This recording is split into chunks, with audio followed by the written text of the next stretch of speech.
इस फोरम पे बहुत बहुत स्वागत है। All delegates, all leaders, all consultant, all guest are welcome on the board. और जैसा कि हमने अभी पिछले कुछ एपिसोड्स में आपको कुछ चीजें क्लियर करी हैं, उसके मेन चीजें हैं, और मैं घुमा फिरा करके जो बात करना चाह रहा था, जो जिस बात का टॉपिक है, आपका एटीट्यूड कैसा होना चाहिए। बिकॉज एक ही चीज आपकी जिंदगी में सबसे महत्वपूर्ण है, जो आपकी लाइफ को कहां से कहां तक पहुंचा सकती है, और वो आपका है नजरिया। नहीं, that is called attitude. Attitude वो है कि आप किसी भी चीज को, किसी भी सिचुएशन को, किसी भी इंसान को अच्छे समय पे या बुरे समय पे किस नजरिए से देखते हैं, और ये नजरिया हमारे जीवन में बहुत बहुत बहुत बहुत बहुत इंपॉर्टेंट है। और इस नजरिए की हमने जो शुरुआत करी थी और जहां से हमने इसका काम करना शुरू किया था, वो था दो तरीके से इंसान पाए जाते हैं। एक होता है किसी पर्टिकुलर सिचुएशन पे वो रिएक्टिव मोड में आ जाता है, और एक एटीट्यूड होता है प्रोएक्टिव का। मैं इसको लेकर के बहुत सारी चीजें आपको बताता रहता हूं, बहुत सारी किस्से कहानियां सुनाता रहता हूं। इसी के बीच में मैं बार बार एक चीज और आपको बताता हूं कि एक और बहुत इंपॉर्टेंट चीज है, जो ऐसा एटीट्यूड आप में अगर आ जाए तो मजा आ जाएगा, और वो है कि आप में एक्सेप्टेंस की पावर कितनी है।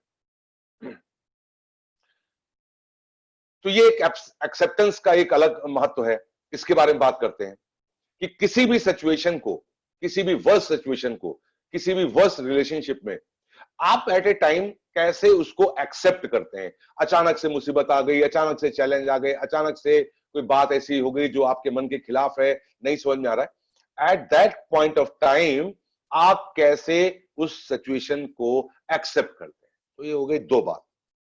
तीसरी बात मैं आपको हमेशा बताने की कोशिश करता हूं कि कहीं ना कहीं एक चीज और है जो हमें ध्यान रखनी होगी, और वो है गॉड, वो है भगवान, वो है अल्लाह, वो है ईश्वर।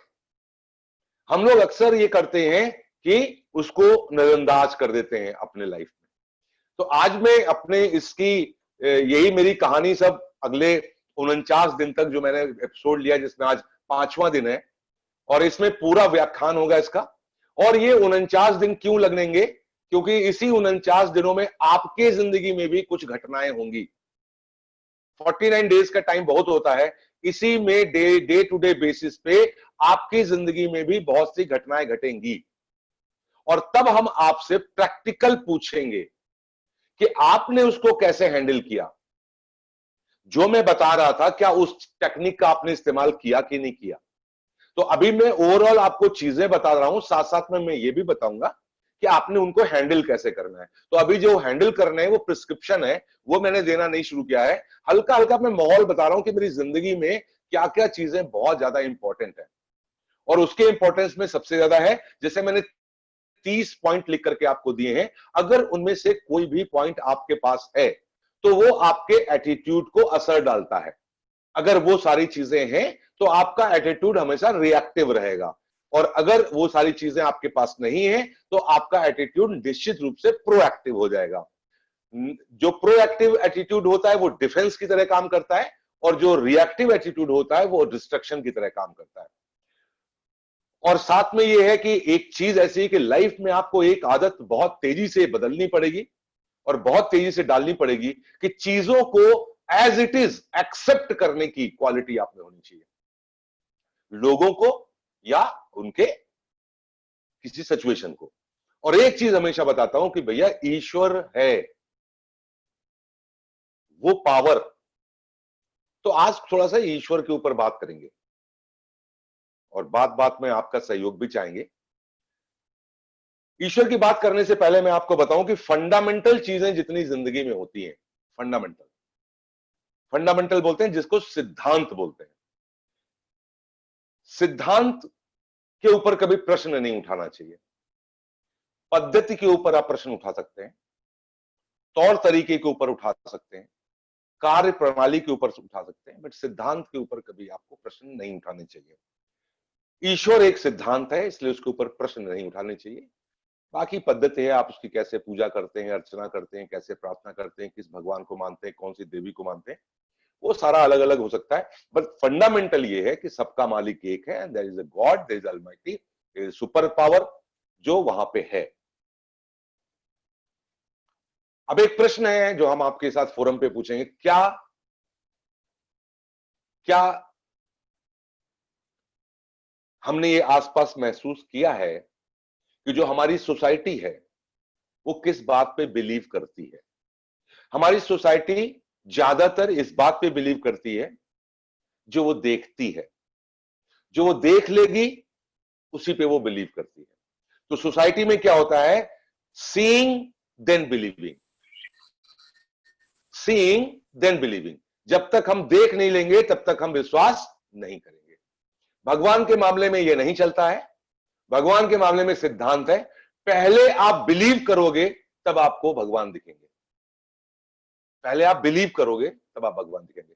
तो यानी एक ये भी एटीट्यूड है लाइफ का कि जो बड़ा फर्क डालता है, पहले हम देखेंगे तभी हम विश्वास करेंगे, और दूसरा है पहले हम विश्वास करेंगे तो फिर जो सामने आएगा हमें दिख ही जाएगा। अब सवाल यह है, क्या आपने अल्लाह ताला को, खुदा को, ईश्वर को देखा है? जवाब चाहिए मुझे। एनीबडी कम इन फ्रंट और मुझे जवाब दे, फोरम पे कोई हो। Oh my God, nobody is in front, कोई आना नहीं चाह रहा है। वाह वाह वाह, नहीं देखे हैं सर। ये पे गौतम जी जी नहीं देखे ना जी। तो अब मैं नहीं करेंगे तब तक नहीं दिखेंगे। हाँ, तो अभी क्या है ना, कुछ लोग ऐसे ईश्वर के बारे में बोलते हैं कि भैया ये सारे जो रामायण है, गीता है, कुरान है, बाइबल है, गुरु ग्रंथ साहब है, क्या प्रूफ है इसका? जो इसमें लिखा है वो सही लिखा है? कहां लिखा गया था? कब लिखा गया था? क्या ये घटना सही थी? हम कैसे मान लें? हैं? ऐसे ऐसी अनाप शनाप बातें लोग करने लगते हैं और वो कहते हैं हम कैसे भरोसा कर लें? हैं? ये है भी, ये हुआ भी था, जो इन कहानियों में वर्णन है क्या ऐसा हुआ था? जो बाइबल में लिखा है क्या ऐसा हुआ था? हैं? जो कुरान में लिखा है क्या ऐसा हुआ था? जो रामायण में लिखा है क्या ऐसा हुआ था? जो गीता में लिखा है क्या ऐसा हुआ था? क्या प्रूफ है उसका कि ऐसा ही हुआ था? किसने लिखा था? कहां पे लिखा था? कब से लिखा था?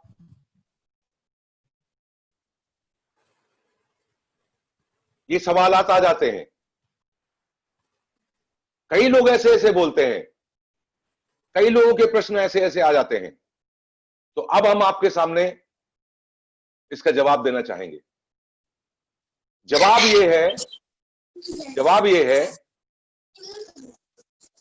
कि फंडामेंटल चीजों पे जो सिद्धांत हैं उन पे आपको पहले दिन से ही विश्वास करना पड़ेगा। लेकिन नहीं समझ में आता है, बहस होती रहती है। हम कैसे मान लें जो रामायण में लिखा है वो लिखा ही है, या जो रामायण में लिखा है वो हुआ ही होगा? जो हमारे ऋषि मुनियों ने लिख के गए हैं, जो हमारे बहुत बड़े बड़े सिद्ध पुरुष अलग अलग धर्मों के जो लिख करके गए हैं, जो ज्ञान दे के गए हैं, वो था भी सही कि नहीं था? यहां लफड़ा फंस गया विश्वास का। सर ईश्वर है, बस दिखते नहीं है सर। मैं बोलूं सर? आवाज आ रही है सर? हाँ, आवाज आ रही है। सर ईश्वर, आपने जो फंडामेंटल्स की बात करी बिल्कुल फैक्ट है, ये प्रैक्टिकली फैक्ट है, प्रैक्टिकली फैक्ट है सर। आप अंदर का विश्वास ही भगवान होता है। आपने जो ठाना है सर, उसका रास्ता अपने से खुलता चलता है, जो कि विश्वास के थ्रू आपको दिख रहा है। और एक विश्वास ये है, भगवान पे हमने छोड़ दिया है, वही दिखा रहा है मुझे। कहीं ना कहीं जाके वो भगवान ही, विश्वास ही सपोर्ट करता है। ईश्वर तो है, किसी ने देखा नहीं, अपने का विश्वास है। बिल्कुल से राइट सर, राइट सर। निशा जी बहुत बढ़िया, थैंक यू सो मच निशा जी, आपने हमारे इसमें किया। मेरा यही है कि आज मैं आपको कुछ उदाहरण के द्वारा ये सिद्ध कर देना चाहता हूं कि आप जिंदगी में दोबारा कभी भी ऐसी गलती नहीं करेंगे। और इस तरीके की कोई चीज आएगी तो विश्वास क्या चीज होती है उसको आपको समझ में आ जाएगा। इस फोरम पे जितने लोग सामने बैठे हैं, जो लोग सुन रहे हैं और जो बोल सकते हैं, हमसे बात कर सकते हैं, मैं उनसे एक सवाल पूछना चाहता हूं, कितने लोग ऐसे हैं जिन्होंने कभी ना कभी क्रिकेट का मैच देखा है? एनीवन, जिन्होंने कभी ना कभी क्रिकेट का मैच देखा है? वेरी गुड, बहुत बढ़िया, कहीं पे भी देखा हो। और क्या इनमें से कोई ऐसा है जिन्होंने कभी ना कभी क्रिकेट खेला हो? बचपन में कभी क्रिकेट खेला है? ओके, अब देखिए, हाँ दिवाकर भाई। खेला भी देखा भी। Okay, very good. मतलब यहाँ पे लोग हैं जो जिन्होंने खेला भी है, रचना जी भी थम्स अप कर रही हैं, और ओके, उन्होंने खेला भी है और देखा भी है। अब जरा मेरी बात गौर से सुनिए भाई साहब। जी सर। हाँ, गौर से सुनिएगा, गौर से सुनिएगा। बात यह है, इसमें 3 ही स्टंप क्यों होते हैं?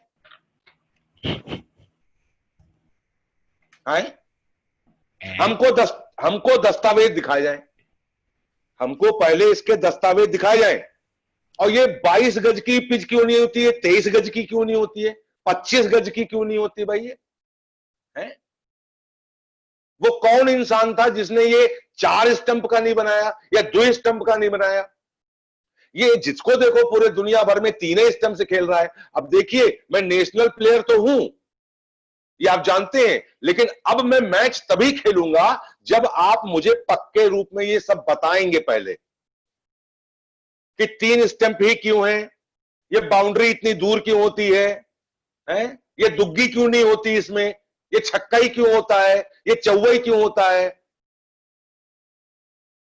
अगर कहीं गलती से आप क्रिकेट के मैदान में ऐसा करते हुए पाए गए हैं तो क्या हाल होगा आपका? बाउंड्री तो छोटी बड़ी हो सकती है, लेकिन विकेट उतने ही रहते हैं। भाई स्टंप हो ही रहे नहीं दिया जाएगा सर, हाँ। पिच से हम बाहर। नहीं, ये कहां लिखा है, किस किताब में लिखा है? कौन आदमी था पहले, ये बताओ। ये आदमी स्टंप भी उतने रहते हैं, विकेट की, दोनों विकेट की दूरी भी उतनी रहती है, मैदान छोटा बड़ा हो सकता है। हाँ भैया, दुग्गी नहीं होती ना भाई, चौवा ही छक्का तो होता है, या दुग्गी भी होती है?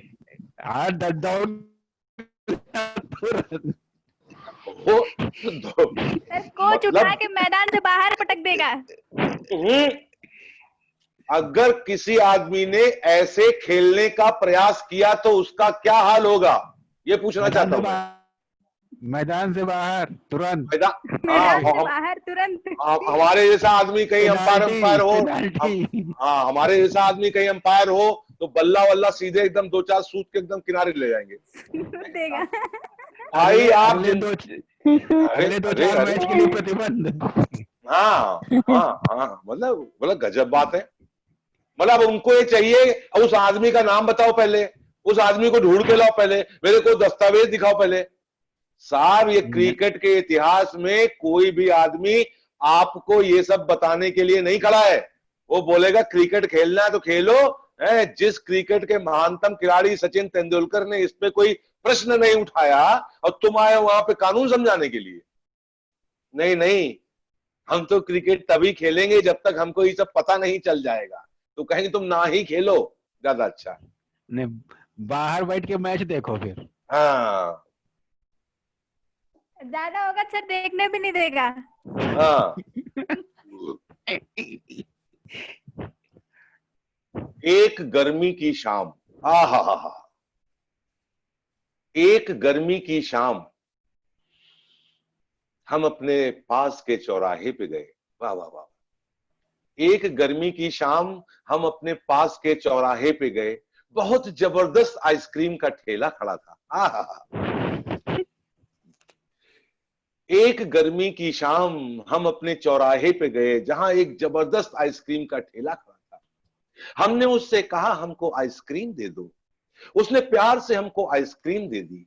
अब उसके बाद जो हमने सवाल पूछे, जरा उस पर गौर करिएगा कि भाई साहब, ये आइसक्रीम तो हम आपकी तब खाएंगे जब आप हमको ये बताएंगे ये किस प्रकार की भैंस के दूध से बनी है।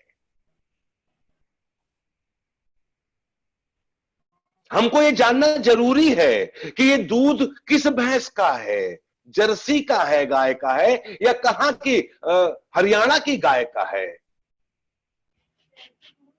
बोलेगा आइसक्रीम मत लो।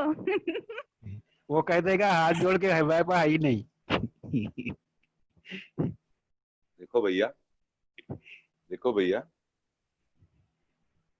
आपको एक विश्वास नाम की चीज को समझना पड़ेगा। अभी आइसक्रीम ले लो और खा लो, है ना। अभी अगर उसके अंदर घुस गए, मतलब अंदर घुस गए, ये मोदी केयर में सिस्टम क्यों है? ये मोदी केयर में अपलाइन का एडिफिकेशन क्यों करना चाहिए हमको?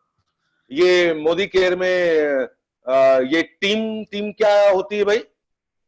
ये मोदी केयर में इतनी मीटिंग, ट्रेनिंग, ये सब होती है, हैं? मेरा पूरा लाइफ डिस्टर्ब हो जाता है। हद हो गई। दिन में पहले 1 घंटा फोरम में बैठो, उसके बाद 1 घंटा ट्यूशन लो, और उसके बाद रात में 9:30 से 11 आनंद जी के दरबार में बैठो। भैया हमारी लाइफ पूरी डिस्टर्ब हो जा रही है। क्यों? क्या जरूरी है ये? है क्या सुरेखा बहन को सुनना जरूरी है ये? अब पहले हमको समझा दीजिए, इसका एविडेंस ले आइए, तब उसके बाद हम मोदी केयर करेंगे। तुम ना ही करो, बढ़िया यार, it's better not to do. हमारे आपके आसपास ऐसे लोग हैं जो बालिम खालिम बाल की भी खाल, उसके अंदर की भी खाल, उसके अंदर भी खाल। अब भाई साहब एक बात बताएं आपको, मानते हैं हम भगवान को, मानते हैं, हम समझते भी हैं। ज्यादातर लोग मानते हैं, समझते हैं, पूजा करते हैं, अर्चना करते हैं, नमाज पढ़ते हैं, गिरजाघर जाते हैं, गुरुद्वारे जाते हैं, सब कुछ करते हैं। अब जो हम कहानी सुनाने जा रहे हैं, जरा दिल थाम के सुनिएगा, तब आपको समझ में आएगा विश्वास किसको कहते हैं। हम जानते हैं, हम मानते हैं, उससे काम नहीं चलने वाला। हम मोदी केयर को जान गए हैं, हम मोदी केयर को पहचान गए हैं, लेकिन हुच्च हुच्च, हर काम पे हुच्च हुच्च कर रहे हैं।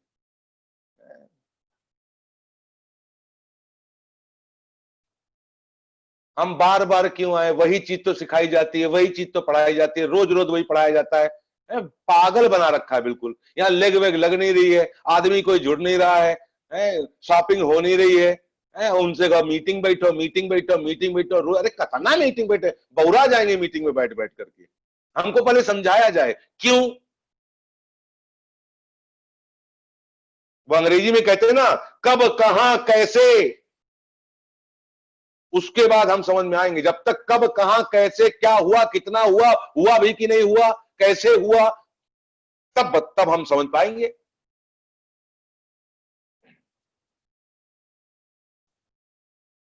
कहानी बढ़िया है। 2 गगनचुंबी इमारतों के बीच में एक रस्सी बांधी गई। 2 गगनचुंबी इमारतों के बीच में एक रस्सी बांधी गई। अक्सर आपने कभी फोटो में देखा होगा, उसको कहते हैं टाइट रोप वॉकर। रस्सी को टाइट करके उसके ऊपर एक आदमी डंडा लेकर के 40 मंजिल ऊपर उस रस्सी से एक बिल्डिंग से दूसरी बिल्डिंग तक जाता है। ऐसा एक करतब हो रहा था, ऐसा एक करतब हो रहा था। एक शख्स 40 मंजिल 2 इमारतों के ऊपर टाइट रस्सी बांधी गई, नीचे कुछ नहीं भैया, केवल एक रस्सी, और उस रस्सी पे वो आदमी एक डंडे के सहारे एक तरफ से दूसरे तरफ तक जा रहा है। नीचे भैया दर्शकगण खड़े हैं, सांसें थमी हुई है सबकी, सब टकटकी लगाए ऊपर देख रहे हैं, और वो एक बिल्डिंग से दूसरे बिल्डिंग चला गया। लोगों ने कहा वाह, यस बकअप। अरे भाई वो गजब का कलाकार। अब वो जिस बिल्डिंग में पहुंचा उधर से फिर वापस आ रहा, और वो वापस आया और बीचों बीच रस्सी पे आके खड़ा हो गया, और फिर उसने जेब से चक्कू निकाला, फिर उसने टमाटर निकाला, हाँ, और फिर उसने गाजर निकाली, और फिर उसने प्याज निकाला, उसको वहीं काटा। गजब भाई गजब, तालियां बज रही, तालियां बज रही। कि बैलेंस कैसे किया हुआ है भाई। इसने रस्सी के ऊपर खड़ा हुआ है, 40 मंजिल ऊपर खड़ा हुआ है, और उसने वहां सैंडविच बनाया और वहीं खाया उसने, और खाते हुए वो रस्सी को पार करके दूसरी बिल्डिंग पे चला गया। और इस बार ताली तो जबरदस्त बजी, भयानक ताली बजी भाई, गजब हो गया। अब वो बंदा फिर उधर से पलटा, अब की साइकिल पे आया, डंडा वंडा छोड़ दिया सब, अब की भाई साइकिल चला रहा है उसके ऊपर। बताइए 40 मंजिल ऊपर केवल एक रस्सी बंधी हुई है, और भैया वो इधर से साइकिल चलाते हुए दूसरी तरफ पहुंच गया। कमाल कर दिया भाई। आपकी तो इतना जोर की तालियां बजी कि पूछिए नहीं। अब लोग सोच रहे थे कुछ ना कुछ तो ये और करेगा पक्का, और इस बार वो उधर से साइकिल से चला तो अपने दोस्त को भी पीछे बैठा लिया कैरियर पे। गजब। अब वो बीच में पहुंचा तो दोस्त कैरियर पे जो बैठा था वो चढ़ के उसके कंधे पे बैठ गया भाई। अब ये दोनों फिर काम वही शुरू किए। अब ये फिर गाजर काटे और फिर टमाटर काटे और फिर प्याज काटे, और फिर दोनों लोग सैंडविच बनाए और दोनों लोग सैंडविच खाए, और उसके बाद वो दोनों पार करके फिर उस बिल्डिंग पे पहुंच गए। अब की बार वो वहां खड़ा हुआ बिल्डिंग पे और माइक ले लिया उसने। इधर लोग नीचे तालियां बजा रहे, गजब गजब गजब। अब वो कहता, दोस्तों आपके सामने मैंने अपनी जान पे दांव लगा करके, अपनी जिंदगी को दांव पे लगा करके इतना बेहतरीन करतब दिखाया। मैं सिर्फ आपसे यह पूछना चाहता हूं कि मैंने 4 बार रस्सी को इधर से उधर पार किया, यह बताओ क्या मैं 5वीं बार कर सकता हूं कि नहीं कर सकता हूं? अरे नीचे से आ जाए, क्यों नहीं कर सकते हो, तुम बिल्कुल कर सकते हो। तो बोला कैसे आप कह सकते हैं कि मैं कर सकता हूं? तो लोगों ने कहा अरे मैंने अपनी आंखों से देखा, तुम पहले पैदल गए, उसके बाद सलाद काटी, उसके बाद साइकिल से आए, फिर एक और को साइकिल से लेके गए। हमने अपनी आंखों से देखा है कि तुम कर सकते हो। तो बोला एक बार फिर से पूछता हूं, क्या मैं 5वीं बार फिर कर सकता हूं? बोले हां हां हां, सब लोग कहने लगे कर सकते हो। तो उसने बोला अब मुझे आप ही में से एक आदमी चाहिए जो ऊपर आ जाए और मेरे साथ कैरियर पे बैठ ले।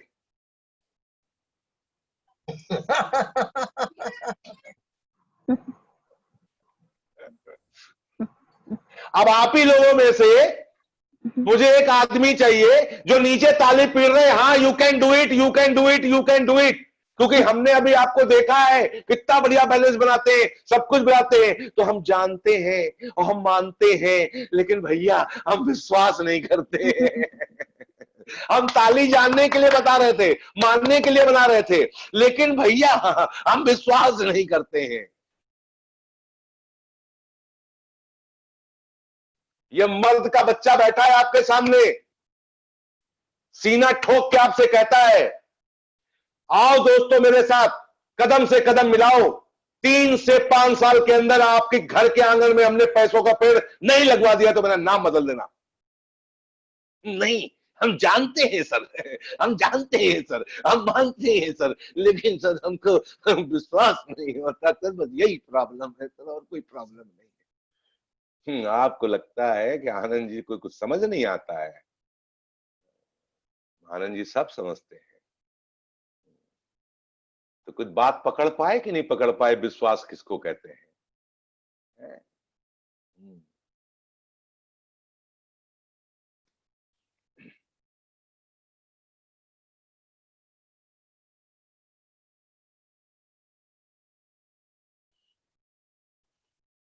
वो अपनी जान पे खेल करके चला,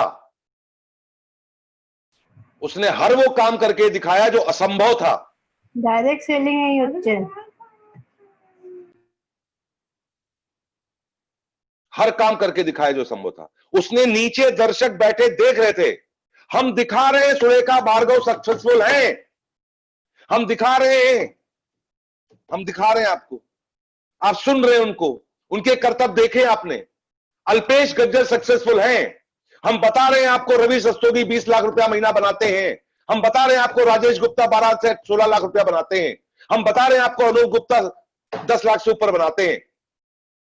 हम आपको बता रहे हैं, हमारे अपलाइन, हमारे गुरु, हमारे मेंटर नवनीत सर 2.5 लाख रुपया महीना बनाते हैं। सब लोग करतब कर करके दिखा रहे हैं, लेकिन हम मानते हैं, हम जानते हैं, लेकिन सर हमको यकीन नहीं होता है। पहले यकीन करेंगे तब होगा। आप देख रहे हैं, मैं यही तो बोल रहा हूं, देखने के बावजूद भी तो बिलीव नहीं हो रहा आपको।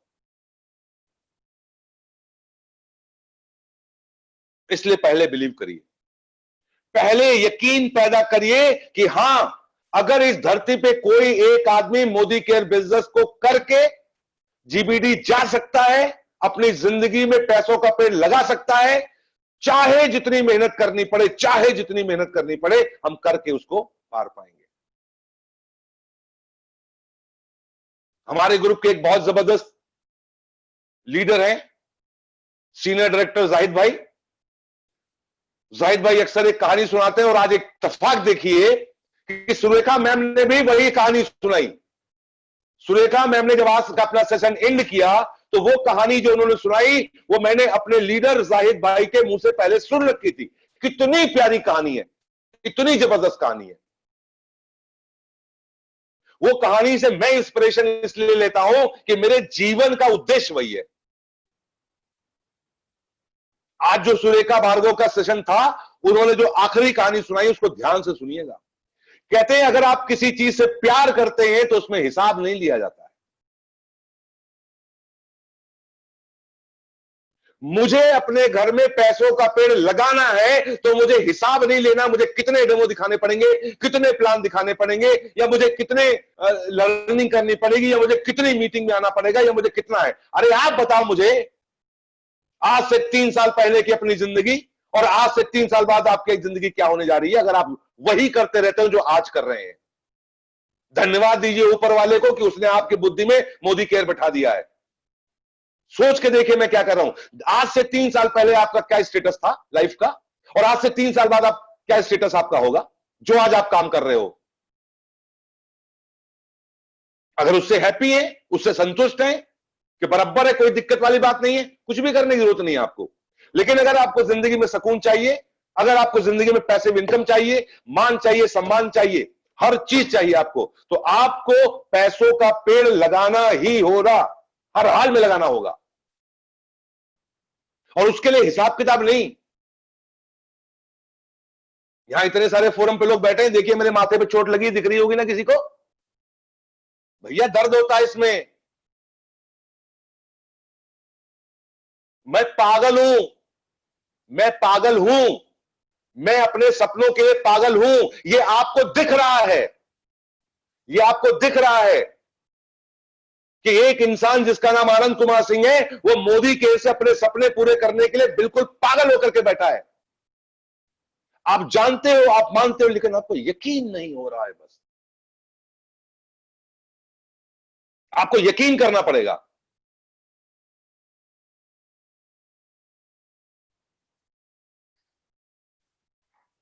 मेरा ईश्वर पे इतना ज्यादा यकीन है कि मैं आपको बता नहीं सकता।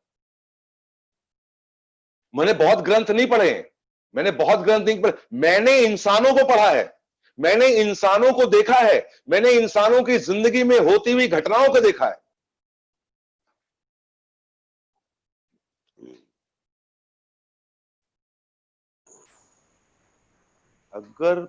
अगर ईश्वर पे यकीन नहीं है तो सारी जिंदगी दुख ही दुख होंगे, सारी जिंदगी।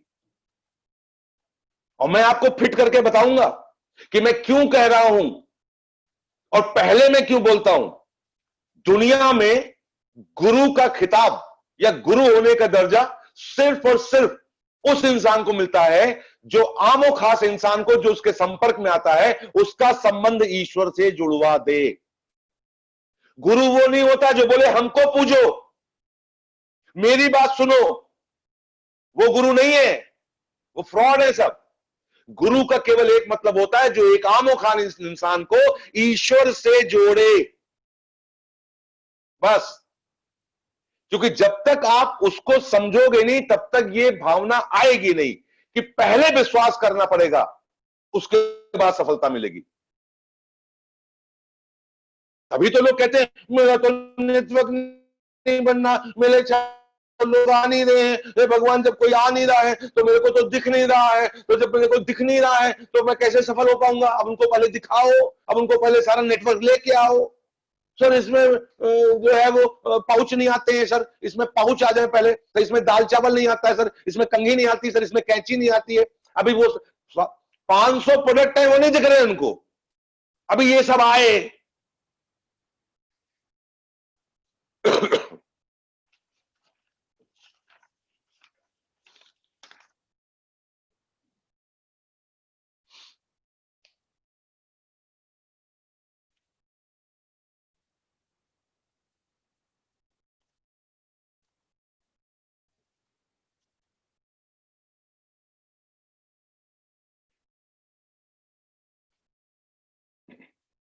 कई बार आपको जिंदगी में ये महसूस होगा, कई बार, कि आप बहुत प्रयास किए, भरसक प्रयास किए, आप ईमानदार भी हैं, बेईमानी भी नहीं करी, किसी का दिल भी नहीं दुखाया, सबसे अच्छी आदतें रखी, हर वो बढ़िया काम किया, लेकिन नतीजा सिफड़ आया और साथ में परेशानी और आ गई।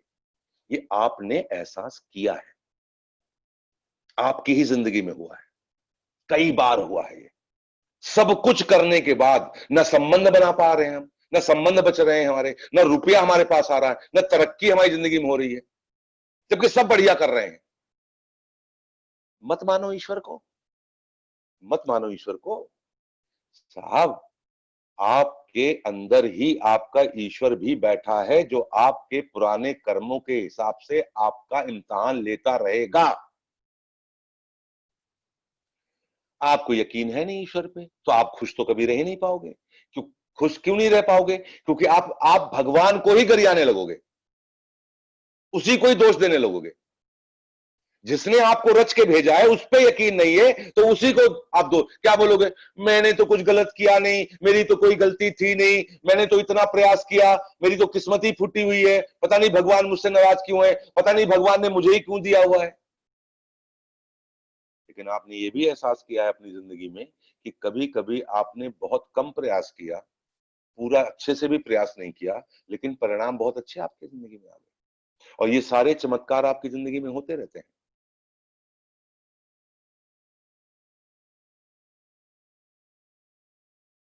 इसकी जगह बनाइए। और यहीं पे आता है, जिस दिन से आप ईश्वर पे भरोसा करना शुरू करेंगे, तभी से आप चीजों को एक्सेप्ट कर पाएंगे और तभी आप रिएक्टिव से प्रोएक्टिव बन पाएंगे। कहानी सीधी सीधी इतनी है। ड्राइंग बना देता हूं तो समझ में आ जाएगा आराम से।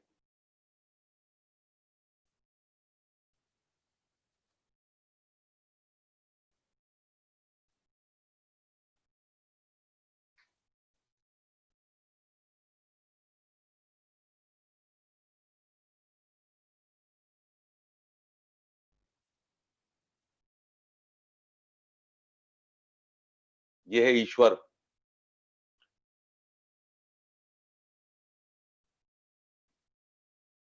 ईश्वर है और आप हैं। ये दोनों ही हैं, यही आप हैं। अब इसको कई भाषाओं में जैसे कहना कह लीजिए आप। अब यहां से मुझे केवल एक चीज सीखनी है, हमें एक चीज सीखनी है, विश्वास।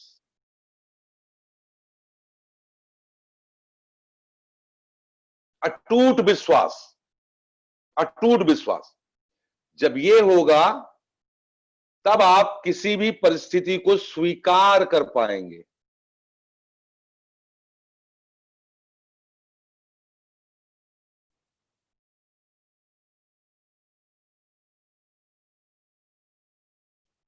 और जब तक आप किसी भी सिचुएशन को, किसी भी पर्सन को, किसी भी चीज को स्वीकार करने की ताकत नहीं है रहेगी, तब तक आप एटीट्यूड आपका चेंज नहीं होगा। और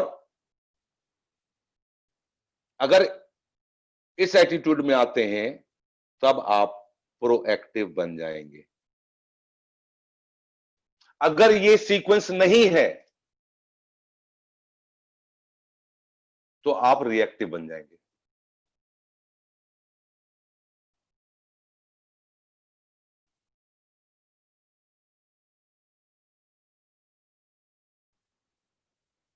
हमको रिएक्टिव नहीं बनना है, हमको प्रोएक्टिव बनना है। इसको सेव कर लीजिए, ये आपकी पूरी जिंदगी बदल देगा। आपका पूरा रहन सहन, हर चीज आपके चारों तरफ इतना बदलाव आ जाएगा कि मैं बता नहीं सकता। सेव कर लिया तो थम्स अप कर दीजिए प्लीज।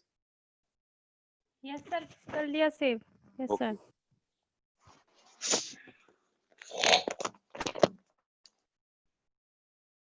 कितनी सिंपल सी चीज मैंने आपको बता दी, सिंपल सा डायग्राम बता दिया। हमारी हालत पता है क्या है? हम रिएक्टिव हैं। हमने अपने जिंदगी का नरक खुद कर रखा हुआ है। छोटी छोटी बातों को दिल पे लगा लेते हैं। हमारे सोसाइटी ने, हमारे समाज ने, जहां हम पले हैं, बड़े हुए हैं, वहां से हमारे खोपड़ी में बहुत सारी चीजें घुस गई हैं। और ये जो घुस गई है ना, यही मेरा नजरिया बन गया है। अब वो नजरिया क्या बन गया है कि कोई गरम गरम दे तो उसको खौलता हुआ वापस करो। लोग कुड़ते हैं जिंदगी भर। लोग जब बदला नहीं ले पाते हैं तो अंदर अंदर कुड़ते हैं। सर, बदले की भावना, अंदर अंदर कुड़ना, इरिटेट होना, गुस्सा करना, चिड़चिड़ापन, चीखना, चिल्लाना, घर घर की कहानी है साहब, घर घर की कहानी है।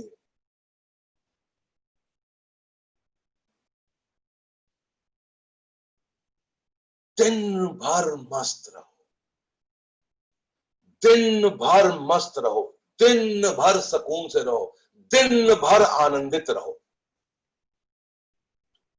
ऐसा सीख लो, बस ये कहने का। आपके आसपास कुछ भी आपके हिसाब से नहीं बदलेगा। आपके आसपास के लोग और आपके आसपास की परिस्थिति, कुछ भी आप बदल नहीं पाएंगे। लगे रहो मुन्ना भाई, 5 साल हो गया है, 10 साल हो गया है, 15 साल हो गया है, 25 साल हो गया है, लगे रहो, लगे रहो, लगे रहो। और एक दिन आप सोचो हमको विजय श्री हासिल होगी कि हमने उनको बदल दिया। भैया नहीं,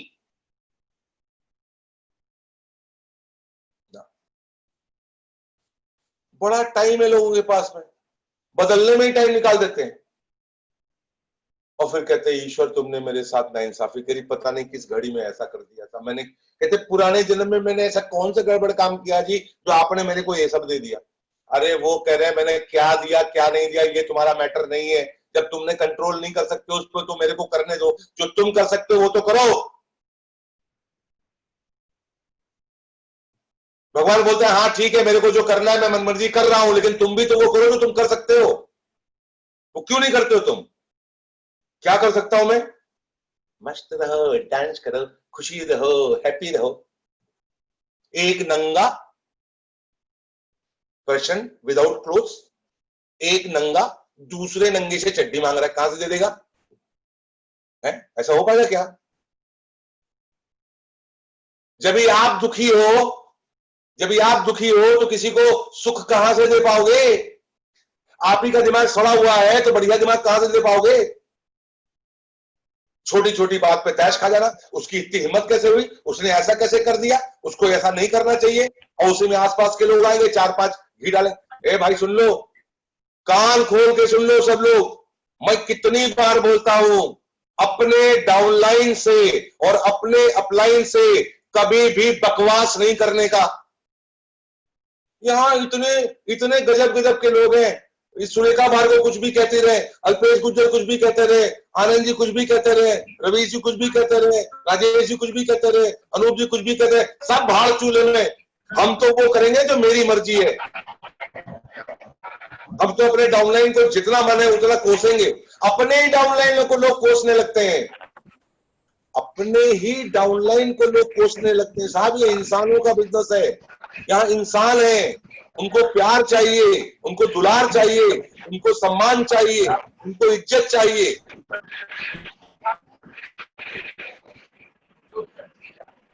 अरे होस्ट भाई कहाँ हो तुम, हो गए क्या होस्ट?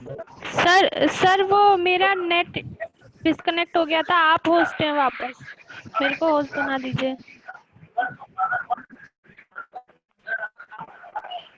हेलो सर, मेरी आवाज आ रही है? बना दिया होस्ट आपको। जी sir, okay, thank you.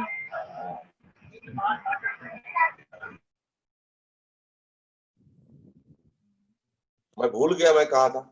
Distraction से ये हो जाता है, माइंड एकदम से डाइवर्ट हो गया। मैं कहाँ बात कर रहा था?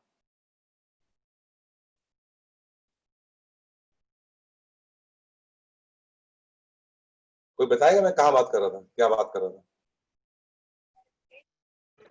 सर विश्वास करो, हो रहा उसको बदल नहीं सकते हो, विश्वास करो।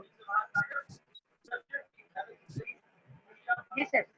अरे पुष्पिता जी, आप ही का तो माइक्रोफोन ऑन था, आप ही का माइक्रोफोन म्यूट होना चाहिए था, उसी तो दिक्कत हो गई है। माइक्रोफोन सब लोग अपना चेक कर लिया करो भाई, ऑफ रहना चाहिए।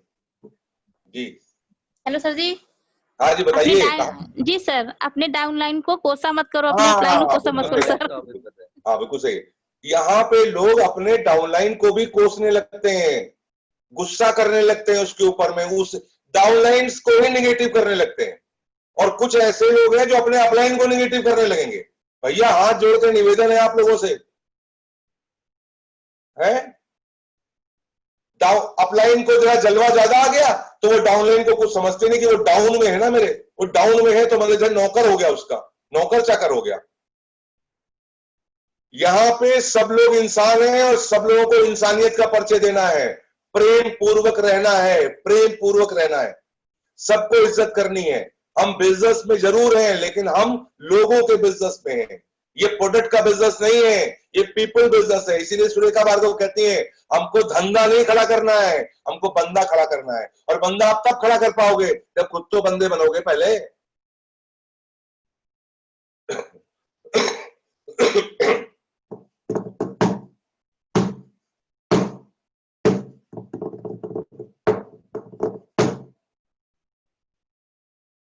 सिस्टम इसीलिए बना है, हो सकता है आपकी डाउनलाइन आपको नेगेटिव बोले, तुरंत दौड़ करके ये आपको इतनी समझ आ जाती है कि हमारे ऑर्गेनाइजेशन में कौन कट्टर भक्त है सिस्टम का और कौन सिस्टम को आगे प्रमोट कर रहा है।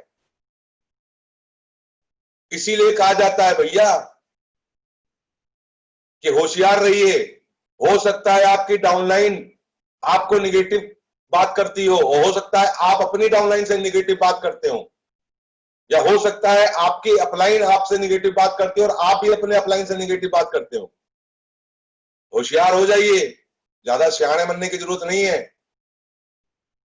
आपको यहां बिल्कुल छूट नहीं है कि जो मर्जी हो वो आप बोले, नहीं।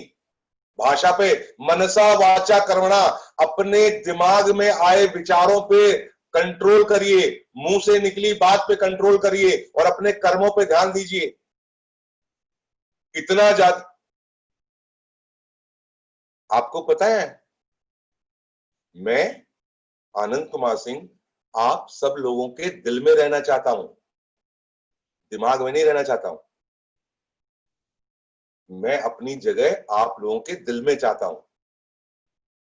दिल में रहूंगा तो आप मुझसे प्रेम करेंगे, दिमाग में रहूंगा तो आप डरेंगे मुझसे। दोनों में फर्क है। कभी भी नेटवर्क को इस तरह ना बनाइए कि आपसे लोग भयभीत हो।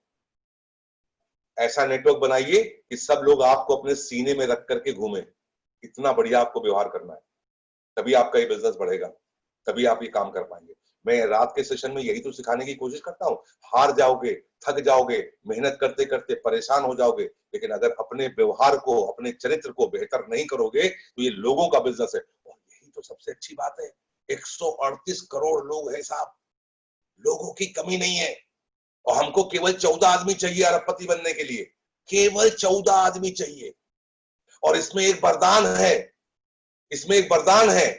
क्या वरदान है? कि एक लेग तो आपकी पक्का चलेगी ही चलेगी। आप बिजनेस शुरू करके देख लो, 100% चलेगी। बिस्मिल्लाह तो हो ही जाएगा साहब, शुभारंभ तो हो ही जाएगा साहब, शुरुआत तो होगी। आप लाख चाहो कि आपकी लेग ना चले, लेकिन आपकी एक लेग जरूर चल जाएगी। रोक ही नहीं सकते, 100% चलेगी। वो सिस्टम ऐसा बना रखा हुआ है कि आपके न चाहते हुए आपके अपलाइन की भी आईडी, आपकी आईडी, उसके नीचे की आईडी, सबकी आईडी तरह ऊपरी एक ही नीचे लेग में आएगी, तो वो तो चलवे करेगी, हर हाल में चलेगी, और चल रही है लोगों की। साहब 49 दिन का टाइम लिया है जी ने, 49 डेज, 49 दिन इसी बात पे डिस्कस करेंगे कि अगर ईश्वर पे, अगर आपको प्रोएक्टिव बनना है, जो कि हमारे चरित्र के लिए और हमारे व्यवहार के लिए सबसे जरूरी एटीट्यूड है। प्रोएक्टिव का मतलब क्या है? किसी भी विपरीत परिस्थिति में भी अपने दिमाग को संतुलित रखना और अपनी गलती मानते हुए, बिना दूसरों को दोष दिए हुए, उसी परेशानी में नया अवसर खोजना और कुछ नया सीख करके आगे बढ़ते चले जाना, वो भी खुशी खुशी और उत्साह के साथ में। ये होता है प्रोएक्टिव एटीट्यूड। और उस प्रोएक्टिव एटीट्यूड के लिए आपको क्या करना पड़ेगा? कोई बताएगा क्या करना पड़ेगा? उसके ऊपर क्या लिखवाया हमने? अभी चार्ट बनाया था, उसके ऊपर क्या लिखवाया था हमने? सर, ईश्वर में विश्वास करना पड़ेगा, हाँ विश्वास जगाना पड़ेगा। जी, बिल्कुल सही, बिल्कुल सही। और ये इतना सिंपल फॉर्मूला है कि आदमी इसी में उलझा रहता है।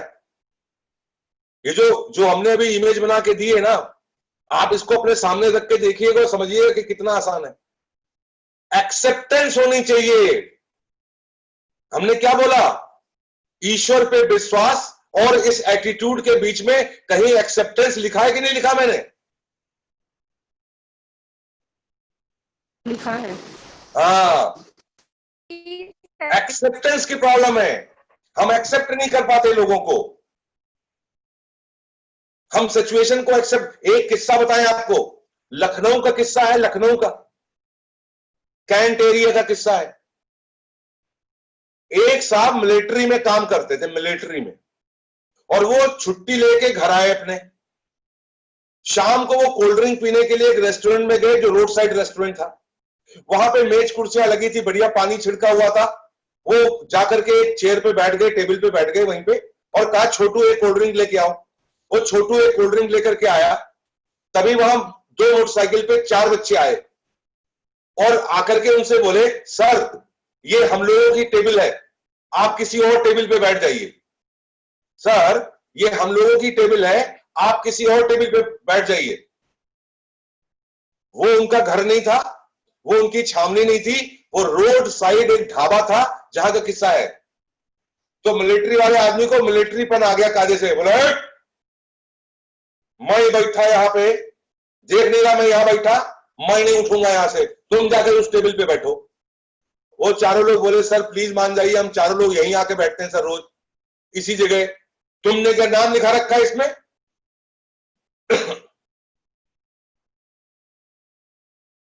उसने 2 बार और बोला कि सर अब हम बैठेंगे यहीं पे, सराफत से आप उठ के चले जाइए, वरना ठीक नहीं होगा। तो उसने कहा वरना ठीक नहीं होगा तो क्या, जानते नहीं मैं मिलिट्री में हूं, क्या करोगे तुम, गोली मार दोगे हमको? उन्होंने कहा हाँ साहब बिल्कुल सही किया। उसने निकाली बंदूक और ठाए से गोली मार दी।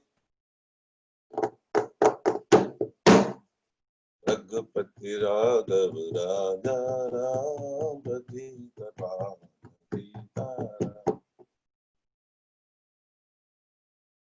अगर आप सिचुएशन का आकलन करने की सहूर नहीं है तो फंसते रहेंगे जिंदगी में। साहब वो आपकी छावनी नहीं थी, साहब वो आपका घर नहीं था, साहब वो आपके रिश्तेदार नहीं थे। सावधानी हटी, दुर्घटना घटी। आप वहां अकेले थे, वहां जलवा नहीं काम करेगा, क्योंकि जब बाहर आप निकलते हैं तो जंगली जानवर, सांड, गाय, सींगों वाले, कुत्ते, आवारा, ये सब भी सड़क पे घूमते हैं।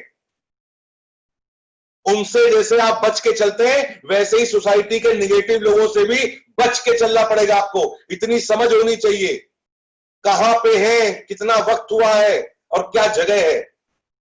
लोगों के पास आपा नहीं है, आप लोगों को नहीं सुधार सकते, खुद को समझिए। नियम बनाया गया है साहब, घर परिवार वाले आदमी अपने बाल बच्चों को लेकर के अगर बाहर जाएं तो रात होने से पहले घर लौट आए। नियम है कि नहीं है नियम भाई? और यहां एक से एक फैशनेबल आदमी देखे हमने, जो रात में 11:30 बजे निकलेंगे, खुद भी कम कपड़े पहनेंगे और अपने जवान बच्चों को भी कम कपड़े पहनाएंगे। और उनसे पूछे भाई साहब कहां जा रहे हैं, तो बोलेंगे डिनर करने जा रहे हैं। यानी रात के 11:30 बजे घर से निकल रहे हैं और डिनर करके रात में 1:30 बजे वापस आएंगे, और उसके बाद बोलेंगे साहब हम सेफ नहीं है। अरे पागल आदमी, निशाचर बोलते हैं, निशाचर। सूर्योदय नहीं हो रहा है, वो रात हो रही है। आपको करना पड़ेगा। स्वीकार नहीं कर पा रहे, इसको स्वीकार नहीं करते, उसका विध्वंस कर देंगे ना। हम मनमर्जी करेंगे अपनी। क्यों मनमर्जी करेंगे भैया? हमने मोदी केयर में आकर के साइन कर लिया और हम इत्तेफाक से किसी के अपलाइन बन गए, तो अब अपलाइन बन गए तो उसको नौकर मार रहे डाउनलाइन को, उसको नौकरों से ट्रीट कर रहे हैं, उसको चिल्ला रहे हैं उसके ऊपर में, पीवी कर, पीवी कर, पीवी कर, पीवी कर, पीवी कर। आखिरी बूंद तक उसको निचोड़े ले रहे हैं, एकदम तौलिया के आखिरी बूंद तक निचोड़ रहे हैं। और जब वो नहीं निकल रहा है वहां से कुछ, तो उसको उल्टा सीधा बोल रहे हैं, उल्टे सीधे शब्दों का प्रयोग कर रहे हैं आप। सारे बाल खड़े हैं, टे टे टे टे टे टे टे टे, चिर चिर चिर चिर, पिर पिर पिर पिर करते रहते हैं। प्यार से बोल के देखिए एक बार, प्यार से बोल के देखिए, अपना व्यवहार सही करके बोल के देखिए, जान दे दे आपके। बीवी तो छोटी चीज है साहब, प्रोडक्ट का बिजनेस वैल्यू, प्रोडक्ट परचेजिंग तो छोटी चीज है। एक बार अपनी टीम को प्यार करके देखिए साहब, देखिए तो एक बार प्यार करके, एक बार आपकी टीम का आपके ऊपर विश्वास हो जाए कि आप सिस्टम फॉलो करते हैं। एक बार आपकी टीम को आपके ऊपर ये विश्वास हो जाए कि आपके अल्फाज से फूल झड़ते हैं। एक बार आपकी टीम को ये विश्वास हो जाए कि आपकी नीयत सही है। एक बार आपकी टीम का आपके ऊपर विश्वास हो जाए कि आप उसको कभी अकेला नहीं छोड़ेंगे। एक बार आपकी टीम का आपके ऊपर विश्वास हो जाए कि साहब आप बहुत बेहतरीन इंसान है और आप सिस्टम से काम कर रहे हैं और आपका भी कोई गुरु है, इतना हो तो जाए, फिर देखिए आप, बरसेगी बिजनेस वॉल्यूम, बरसेगा।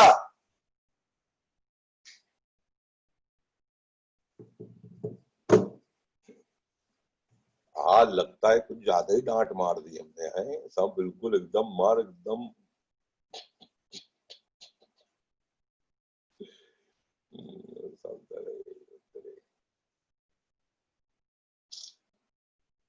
गाना याद है जो शुरू में सुना रहे थे हम अभी आपको? है किसी को याद है गाना? नहीं याद है? अरे कोई गुनगुना दे गाना भाई, गुनगुना दे गाना जो अभी हम सुना रहे थे। किरण जी गुनगुना दीजिए, कोई गुनगुना दे। हम तेरे बिन रह नहीं सकते। जेपी जी बस सही है।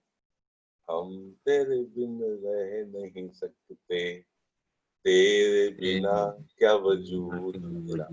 आपके बिना भाई आनंद जी का कोई वजूद नहीं है। हम आपको इतना प्यार करते हैं, इतना प्यार करते हैं कि आपके बिना हम नहीं जी सकते।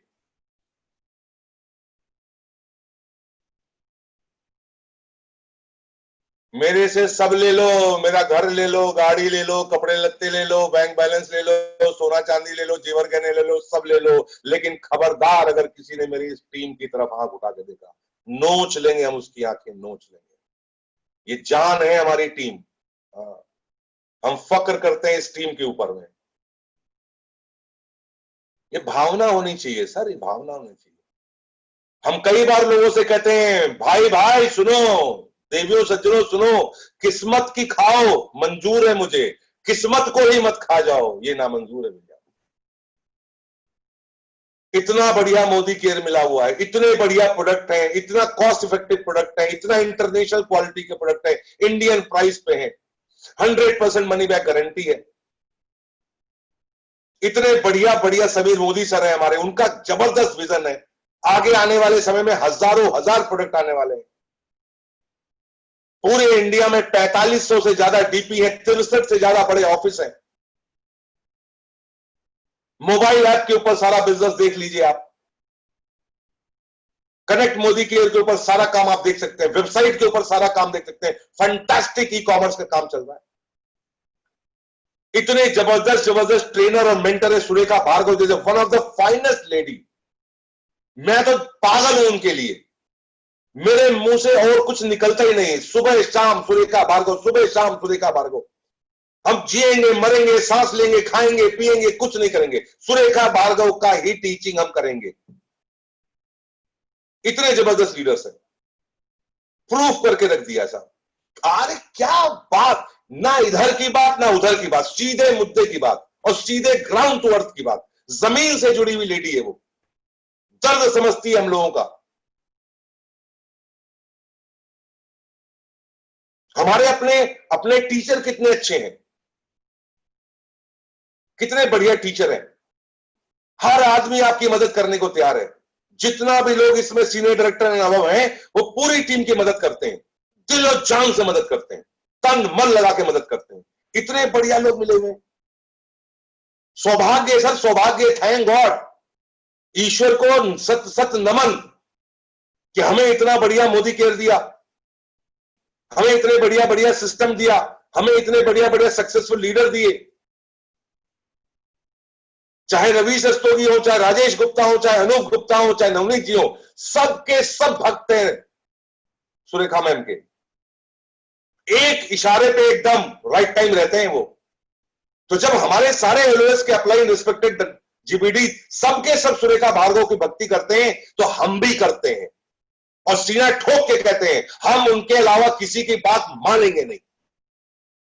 जो सुरेखा भार्गव जी कहेंगी हम उन्हीं के पद चिन्हों पे चलेंगे। इतना आसान है, कंफ्यूजन ही नहीं है, टोटल डायरेक्शन क्लियर है। अब एक ही चीज बची, कि आपके पास सपने होने चाहिए, आपके पास सब्र होनी चाहिए, आपके पास सपने होने चाहिए और आपके पास सब्र होनी चाहिए। कुछ लोगों के पास सब्र है, सपने नहीं है, कुछ लोगों के पास सपने हैं, सब्र नहीं है। और आपका मस्त मस्त जबरदस्त व्यवहार होना चाहिए, ऐसा व्यवहार होना चाहिए कि लोग आपसे खुश रहे। तो सपने की वाट लगी पड़ी है, सब्र तो है ही नहीं और व्यवहार उसी हिसाब से ढगर पैंच चल रहा है काम करने की। सब कुछ इसको बोलते हैं कि किस्मत की खाओ भैया। मजेदार है, यहां किस्मत कोई खा, और गलती से ग्रुप बन गया। अब वो ग्रुप के ऊपर नेतागिरी कर रहे हैं, ग्रुप को अपना नौकर समझ रहे हैं, ग्रुप को अपने हिसाब से चला रहे। भैया सुरेखा भार्गव के हिसाब से चलाओ दादा, अपने हिसाब से मत चलाओ। क्योंकि हम जानते हैं, हम मानते हैं, लेकिन हम यकीन नहीं करते हैं। तो भैया सुरेखा भार्गव को जान भी जाओ और मान भी जाओ और यकीन कर लो तो ही आप जीबीडी जाओगे। नहीं, पहले मेरी लेग लग जाए, पहले मैं देख लूं कि मैं जीबीडी की तरफ जा रहा हूं कि नहीं जा रहा हूं, तब मैं यकीन करूंगा। ऐसा होगा ही नहीं। मन कर रहा है मेरा एक बार गाना और सुनने का। हाँ बिल्कुल, सुनूंगा, जरूर सुनूंगा गाना। वो गाना सुने बिना मुझे चैन नहीं आएगी, बिल्कुल एकदम चैन नहीं आएगी। आज की थीम है ना वही बढ़िया वाली।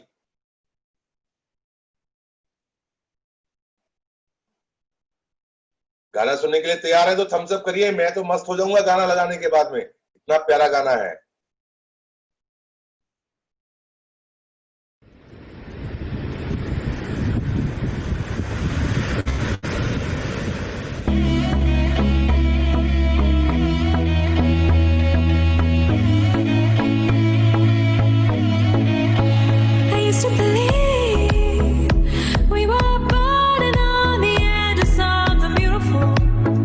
Saw the beautiful, sat in a tree.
Sir आप म्यूट हैं, सर आप म्यूट हैं। हो मैं म्यूट हूँ। Okay okay, thank you so much. मैंने ये बोला है कि आज तक के लिए यही जितना सफर तय किया हमने आपको बताया, वो ग्राफ याद रखिएगा और हम कल फिर आपसे बात करेंगे इसके आगे और यही एक चार्ट चलता रहेगा। हमको गॉड पे बिलीव करना है, एक्सेप्ट करना है और तब जाकर के जब हम गॉड पे बिलीव करेंगे और हमें एक्सेप्टेंस अच्छे से आ जाएगी, तब जाकर के हम क्या कर पाएंगे, वो एटीट्यूड हमारे में आ पाएगा जो प्रोएक्टिव एटीट्यूड है। हम रिएक्टिव और प्रोएक्टिव के चक्कर में ज्ञान लेने से कुछ नहीं होगा। ज्ञान के अंदर दो चीजें हैं। कई लोग बोलते हैं ईश्वर पे भरोसा करो सब ठीक हो जाएगा, साहब उसके बीच में एक चीज और है, एक्सेप्ट करना सीखेंगे।